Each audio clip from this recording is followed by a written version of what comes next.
Yang terhormat Bapak-Bapak, Ibu-Ibu, salam Pancasila. Bapak-Bapak, Ibu-Ibu yang melihat video saya ini, tolong jangan lupa subscribe, like, dan di-share. Sifatnya gratis. Pada hari Rabu tanggal 19 April tahun 2023 ini, saya akan mengomentari perkiraan Mahfud MD meleset atas hukuman banding Ferdy Sambo. Ferdy Sambo telah membunuh Brigadir Joshua dan pembunuhan tersebut dilakukan dengan menyuruh Eliezer menembaknya hingga mati. Semua perbuatan Ferdy Sambo terbukti di muka pengadilan berdasarkan keterangan para saksi dan barang bukti. Perbuatan Ferdy Sambo setelah memenuhi minimal 2 alat bukti, lalu majelis hakim menjatuhkan hukuman mati kepada Ferdy Sambo.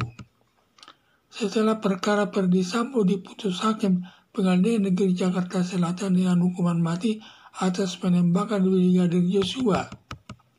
Setelah diputus perkara Ferdy Sambo dengan hukuman mati, lalu Ferdy Sambo dalam batas 7 hari mengajukan banding ke Pengadilan Tinggi DKI.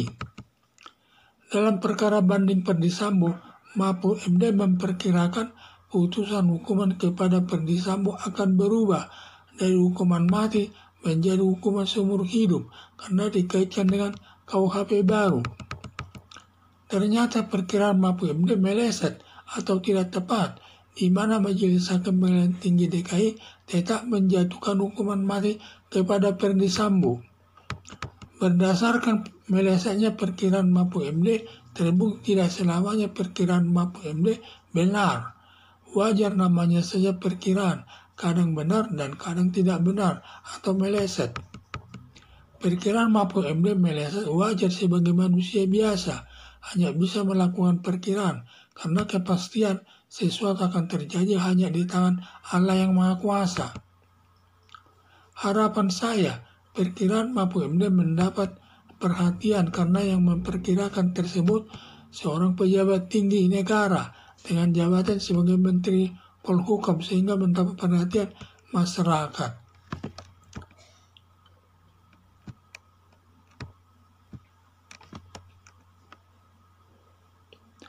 Ferdy Sambo telah membunuh Brigadir Joshua dan pembunuhan tersebut dilakukan dengan menyuruh Eliezer menembaknya hingga mati. Semua perbuatan Ferdy Sambo terbukti di muka pengadilan berdasarkan keterangan para saksi dan barang bukti.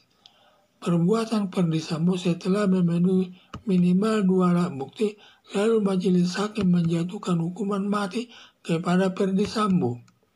Setelah Ferdy Sambo diputus hakim Pengadilan Tinggi Jakarta Selatan dengan hukuman mati atas penembakan Brigadir Joshua, setelah diputus Ferdy Sambo dengan hukuman mati, lalu Ferdy Sambo dalam batas waktu 7 hari mengajukan banding ke Pengadilan Tinggi DKI.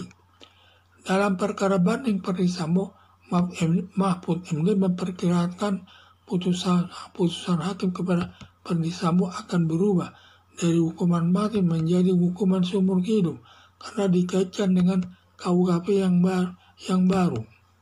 Ternyata perkiraan Mahfud MD meleset atau tidak tepat, di mana majelis hakim Pengadilan Tinggi DKI tetap menjatuhkan hukuman mati kepada Ferdy Sambo.